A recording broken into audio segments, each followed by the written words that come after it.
Oh, we are live right now. Wow. Okay, sorry, I was texting. Well, we're live, buddy. Good to see you. The Baseball Insiders on Thursday with a ton to do. Bert, big show today and huge surprise this week, pal. I did not, when you are confused when Toronto makes a managerial change, I'm confused as well. So there's that. There's one. And Sellers Unite.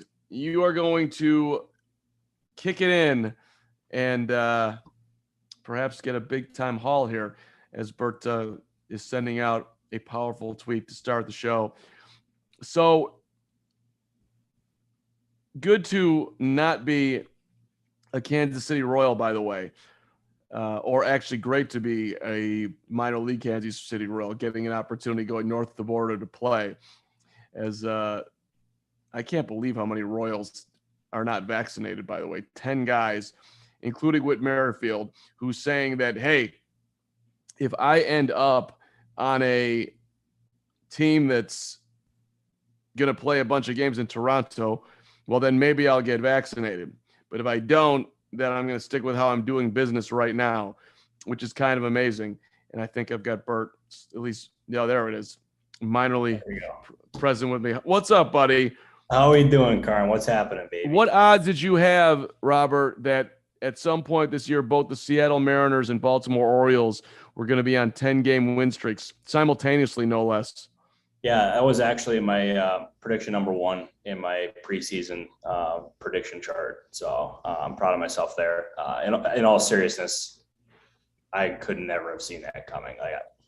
Like nobody could have seen that coming. Like both of them are like now squarely in playoff contention halfway into the season. Like that just is like that's a stunner to me. But good for them.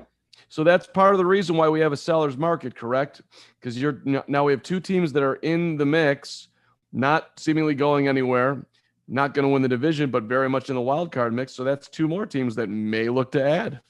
Exactly. If you look at let's look at the sellers right now, Carm, because the entire American League East has winning records, which that's pretty impressive there. But the sellers right now, the Tigers, the Royals, the Angels most likely, even though they haven't committed to it quite yet. The Oakland A's, then you have the Nationals, then you have the Reds, you have the Cubs, the Pirates, who are not going to sell too much. Then you have the Diamondbacks and the Rockies. That's going to end up being it.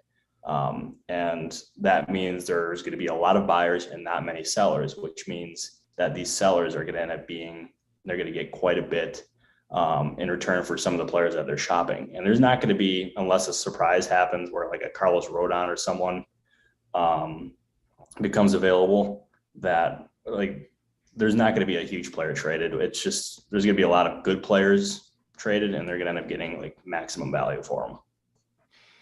Yeah, but you did say a bit ago, Bert, that your concern is that it's just going to be a quiet deadline.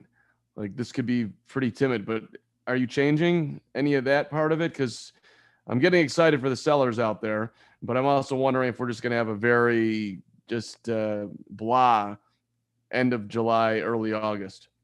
Yeah, I don't think it's like I thought it was going to be tame in the regards of like big names. I still fully expect trades to happen. But I just don't want to set people's expectations to the point where they're expecting a trade Turner or Max Scherzer to be traded again, because that's not going to happen. There's going to be a bunch of trades after the All-Star break, maybe even closer to the August 2nd deadline. But just it's going to lack that star power that we've had in recent years. Like I've had executives like try to like temper my expectations, just saying like we're not going to have those stars moving like we did in years past. Yeah, yeah. And so just a bit of housekeeping for everybody jumping in here. I see you, Steven and Aaron and Ryan and Joshua and Alex. We're in a little bit of a technical different formation here. So we're not going to be able to pop in your questions, but I am seeing them and we will get to them. So feel free to put all the questions you want in the YouTube chat here and we will hit them up. But Bert, let's talk about the Royals for a second. All right. I get that this doesn't matter. You know, Kansas City is doing nothing and these games don't mean anything to them. I guess it means more to Toronto trying to right their ship here. But so these players are not playing. Andrew Benintendi, Whit Merrifield, Hunter Dozier, Brad Keller, Brady Singer, Michael Taylor, Kyle Isbell, Dylan Coleman, Cam Gallagher, MJ Melendez. Now, again, it doesn't really matter big, but I thought that Whit Merrifield's comment was an interesting one. Quote, if something happens and I happen to get on a team that has a chance to go play in Canada in the postseason, maybe that changes. He's talking about his vaccination status. But as we sit here right now, I'm comfortable with my decision. So it's just weird. In essence, he's saying, since this team that I'm playing on sucks and these games mean nothing, then I'm not going to change my mind on what was a challenging decision, at least for some. And I'm not doing anything. Does that not feel a little bit off to you? Because it feels off to me. No, that I remember reading those comments yesterday, and that immediately stood out to me that he would not consider being vaccinated unless he's like with a contender, like something along those lines is what he ended up saying. And it was just like, wow. And like it saved his face with his trade value a little bit. But still it's not great. But like, so look at the players, like the first three that you rattled off: Whit Merrifield, Andrew Benintendi, and Michael Taylor. All three of them are prime trade candidates. I fully expect Benintendi to be traded. It was funny. So it was 2 days ago, Carm, that I was sent a text out of the blue saying Benintendi is not going to the AL East. And I'm like, I wonder what this is about. Like, this person was like adamant that he's not going to the AL East. And I pressed him for more. Wouldn't give me any more. And that right there was the reason why he said that, is he knew Benintendi wasn't vaxxed, and an AL East team who has to go to Toronto most likely would not trade for a player like that, even though there's been reports since, I believe from John Heyman, saying that the Blue Jays are still hopeful that Benintendi would get the vaccination, which could put him back in play there. But it's a risk that those teams most likely are not going to take unless they get assurances from Benintendi that he's going to get vaccinated. And then Whit Merrifield too, like he's also dealing with that toe injury now, which I'll tell you, Carl, we're at that point of the year when he was pulled in the middle of the game. It was a close game too. Everyone thought he was getting traded. Yeah, I got 5 texts asking where's Whit Merrifield going, and I'm like, I don't know. And then somebody shot me a text saying, I think he's hurt. And then boom, he ends up getting a toe injury. But we're at that point of the year now where like a trade is like certainly possible with all these guys, but the fact that they're not vaccinated it hurts their value for sure.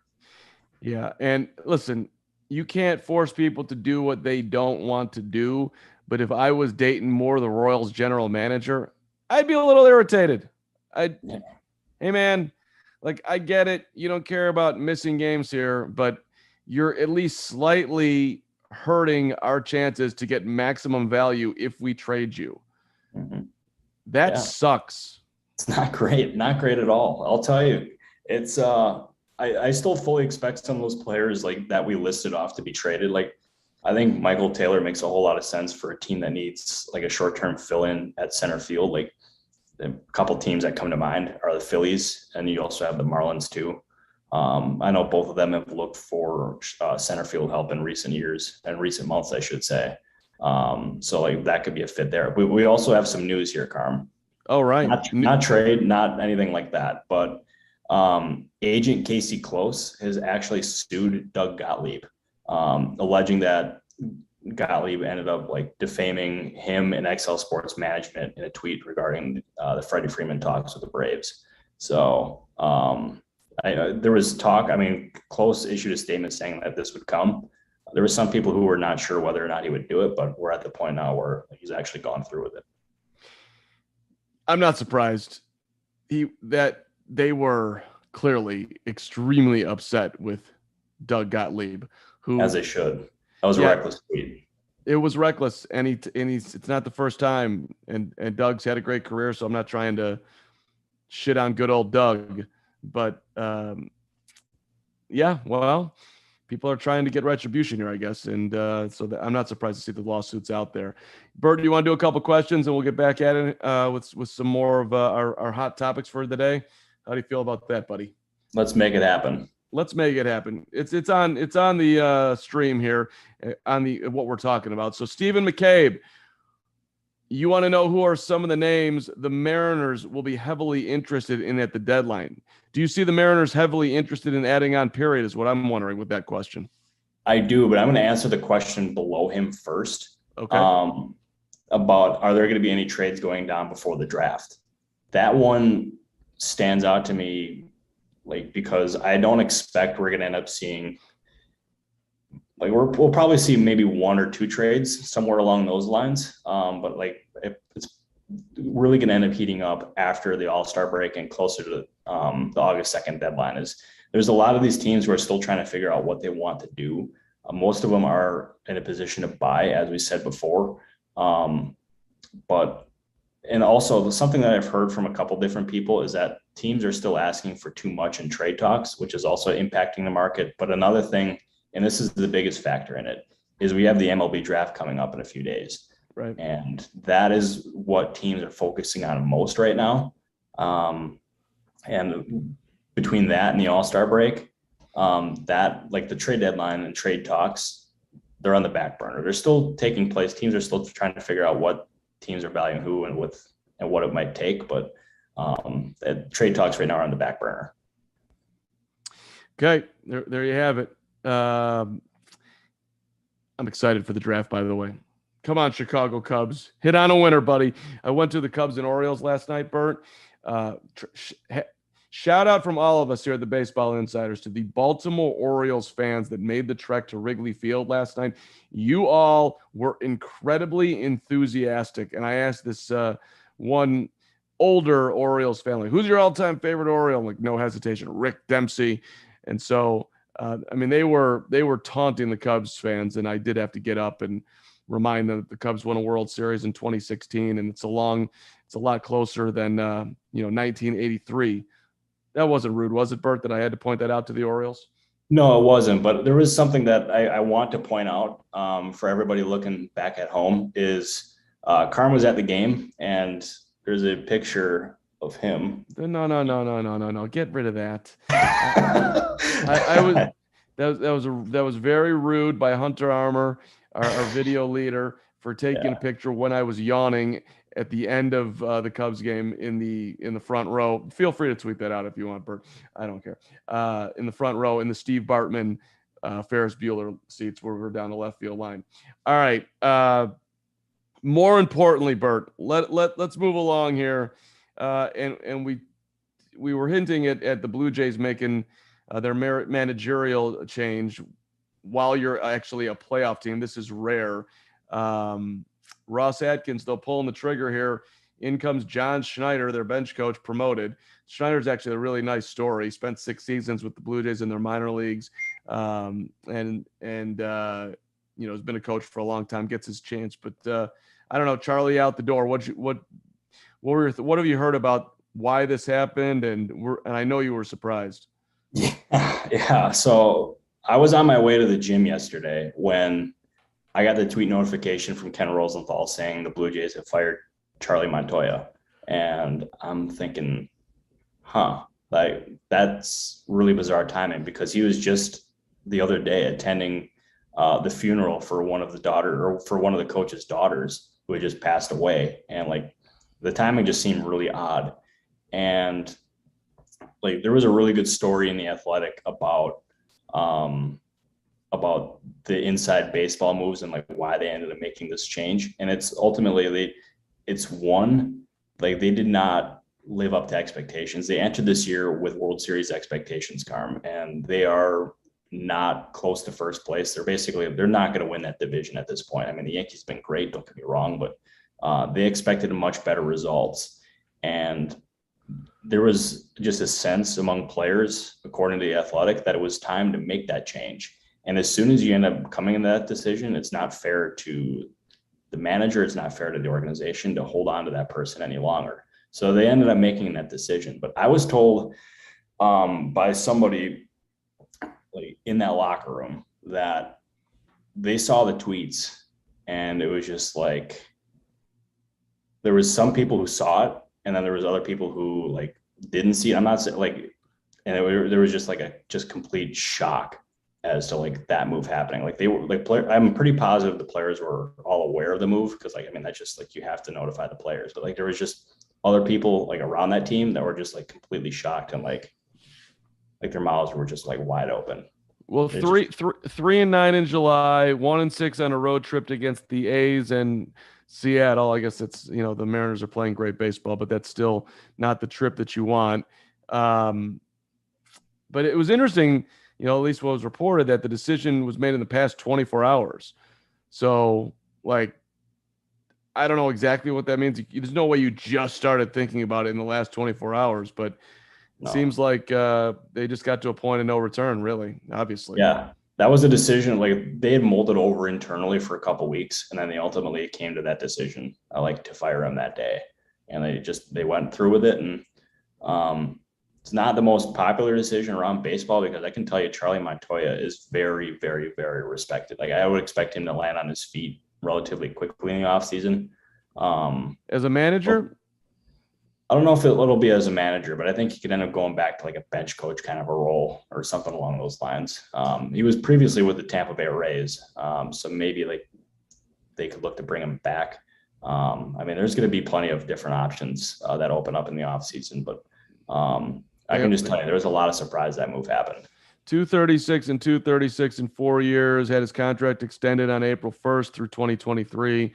So This was not the plan going into the year.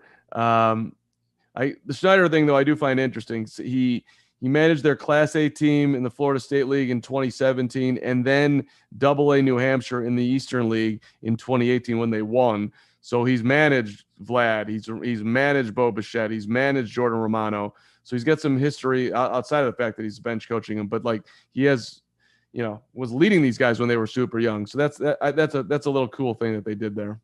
No, most definitely. It kind of reminds me a little bit of what the Cardinals did, bringing up Ali Marmol, who like was with all those players in St. Louis coming up and like got to see him grow and was the bench coach and ultimately became manager. I mean, different circumstances, obviously, since Marmol was named the guy in the offseason, Montoya was fired in the midseason, but like kind of gives off those vibes, but it also speaks to the pressure that organization is feeling internally. And I also think that this turns up the hot seat for a guy like Ross Atkins. Do I expect him to be let go? No. But you spend all that money, you put together this roster that's super, super talented. Like you need to be holding those guys accountable. Like for now, Montoya was the scapegoat. And I think Atkins should definitely be criticized because it was his team, it was his manager, and ultimately so far it has not lived up to expectations. Yeah. Cole Vader in the chat's asking about the Yankees, which is topical since we're talking about Toronto. Let's stay in the AL East. You hearing anything with New York? Yeah, like Yankees, they're going to buy. Obviously, like they're a team that has looked at Benintendi and like that I cannot see happening anymore just because of the vaccination situation. But I would fully expect them to look for an outfielder and also try to look for a Joey Gallo trade partner. Like there is a market for a guy like Gallo. I can definitely tell you that. And I would expect him. I'm thinking he'll end up being on a different team come August 3rd, is my prediction. I don't know where it'll be. Like we've speculated about the Padres a lot here. Padres are considering a bunch of different names. So it's not going to like Gallo's just not like their only target, but there is a belief that if you can get Gallo out of New York, maybe he can bounce back and be a closer version of the player that he was in Texas. So long story short, look for a Gallo trade. And then look for another outfielder and also Aaron Hicks ended up getting hurt the other day too, which I don't know how serious that one is, but it further heightens their need for an outfielder. Any chance Gallo's going cross town? I know the Mets are at least looking for a DH and you're saying maybe some bullpen help too. Yeah, I would. I always have a hard time seeing a trade between the Yankees and the Mets. I'm not going to put that one as one of the more likely scenarios, but the Mets will be looking for bullpen help. Could look for another starting pitcher. There's been different rumblings there about some certain things. I can't go into details about that. But yeah, I think starting pitching is going to be something to look at too. Okay. All right. Let's get Paul England in here. That will the Brewers add a bat? What do you what do you see Milwaukee doing, if anything? Yeah, I think they could certainly use a bat. Like the position where I think that could be easily done is center field. They let go of Lorenzo Cain in the midseason here. Tyrone Taylor, I think I would love seeing him get a shot as a full-time center fielder, but he's also like nicked up too. They've had Jonathan Davis there, who had probably the best catch of the season, I would say. But I think center field is going to be in a position that they look at. You always look at pitching with them, and I think a lot of their trade deadline strategy is going to end up being whether or not that rotation is fully healthy, or how healthy it is come the deadline, because it's not going to be fully healthy because Freddie Peralta's injured and he's going to be out for a little longer. But I think a starting pitcher, like a back end rotation kind of guy, another bullpen piece would certainly make sense too. I think my favorite chat today is also from Paul England, which is I've never watched live before. Is Bert doing this from his dorm room, which is an amazing question. Yeah. You're not in school anymore, are you, Bert? I mean, I look like I could still be in like the 9th grade, but I can confirm I am not doing this from a dorm room. I'm doing this from a nice apartment complex in Scottsdale, Arizona. So thankfully, no dorm room. Carm, I never had a dorm room. Yeah. What Never, did you not have? once. Nothing. I didn't go to college. So, yeah. There's a fun fact about me today. No, I listen. I've got. We had a great text exchange last week. I learned all of Robert's career paths. Well, not all of them, but I learned how the genesis of the start of a 16-year-old Bert starting a Twitter page, and all of a sudden just flying up the MLB Insider hierarchy, and now letting everybody know that I reached this lofty position in life without doing any college. Congratulations, that's amazing. Thank you, pal. I appreciate it. I would not recommend doing the non-college route, but it shows that you can take an unconventional path. So if anyone's got a dream of being an insider, follow your dreams. Let's do it. What did your parents think about that? Hey, Mom, I'm going to be a baseball insider. Took a lot of trust. I remember floating it by them. I'm like, I don't think I want to go to school anymore. And they're like, huh? And I was like, I think I'm going to just dive full-time into this. Traveled down to Arizona and spent 2 months in Arizona here, worked alongside John Heyman and at FanRag Sports, and we haven't looked back since, Carm. It's been pretty cool. Was he in the news this week? Did there something go down with John Heyman and Ozzie Guillen? I knew it was coming. I was surprised you didn't mention the text messages, Carm. I knew it was coming. But yeah, that was quite the Twitter banter those two had. Yeah, well, Bert's on Team Heyman, I'm on Team Ozzie, but we're all on Team Switzerland here. Can we all get along here, damn it? Although maybe that's how I feel, because I enjoy John on the radio. I love Ozzie. But if people miss it, John Heyman was calling out Ozzie for his TV work with Ozzie mentioning the ineptitude of Tony La Russa. And I guess Heyman basically thought that he was kind of trying to, down Tony to get his job, which Ozzie took offense for. And I actually, and Ozzie's kind of like, I don't need to criticize this guy to, try to get a major league job. And so they went back and forth. You guys can find that on Twitter. Regardless, I do think. Yeah, go ahead. Sorry, I just cut you off there. That's the free flow of conversation, Bert. Go ahead, buddy. All right. Well, so everybody in baseball knows that I'm a John Heyman guy. Like, he's single-handedly changed my life. And like in situations like that, where like he's getting into stuff like that, people send me the tweets and I bet you I was at the gym. Like everything happened while I was at the gym yesterday. I promise I don't live at the gym, by the way. I just want to clarify that one. But I bet you I had 15 or 20 people send me those tweets, and just like they were all commenting certain different things, and it's pretty funny. It makes me laugh. Yes, it's very rare that I ask Bert to retweet me, but I was trying to get. Somebody asked me to get my Ozzie tweet going, like put the pressure on. So I'm thinking, I just like instantly thought, well, Burt could retweet it. But then I'm like, oh, that right after I sent it to him, like, he's not retweeting that at all. Not a chance. It's I'm Team sorry, Heyman. I couldn't. Yeah, no. It was a good lesson. Like, Carm, I like you. We're buddies, but Heyman started and my career. There's no way you're getting that on me. So I appreciate your loyalty, Bert. Yeah, no, I'm sorry, Carmen, but yeah, Heyman's my boy, and yeah, I love him to death. So he's that's my guy. Yeah. Well, let's get him on the show. Let's have John Heyman on here one of these days. I'm in. Okay. Along with Jeff Passan and Ken Rosenthal too. We got to get all the insiders in on here. Johnny's asking here, Heyman or Ozzy boxing match, who wins? John Heyman is how old? I'll take Ozzy. I don't think that one's close. Yeah, I'd take Ozzy too. Yeah, that I don't think that would end very well. But yeah, that's Heyman can be scrappy though. I think he'd be scrappy. I don't know if it'd be like a first or second round knockout. I think he'd last a few rounds. Yeah, and for the record, Ozzy is a lover, not a fighter. I think he's just talking tall here. That guy's not getting any brawls in his mid-50s. I wouldn't think, even with John Heyman, who's going at him a little bit. All right, let's move on. Obviously, a burner. You're funny. He's like, my bi-weekly request update on the Rays, non-baseball question. If you're driving across country and you can only listen to 3 bands, artists, musicians, who are you picking? And then he follows up with another one. And yes, Carm, I'm a real person. Thank you for clarifying, obviously, a burner. It's a great comment. I love it. 3 bands, artists, musicians that I'm picking going cross country.